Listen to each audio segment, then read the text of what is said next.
This guy was so annoyed by the idea of naming colors silly names like salmon, olive, or coral that he decided to invent an entirely new way to organize colors. Albert H. Munsell, an artist and teacher from the early 1900s, realized that the way we talk about color is totally broken. Think about it. Salmon could mean something different to every person. So instead of relying on silly names, Munsell asked, what if we measured colors scientifically the same way that we measure sound or light in something comparable to the metric system?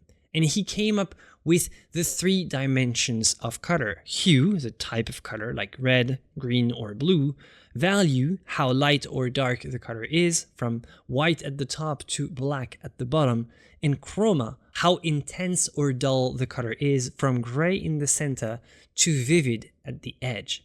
He visualized all this as a sphere: white at the North Pole, black at the South Pole, the hues circling around the equator, and chroma stretching outwards like the radius of the sphere.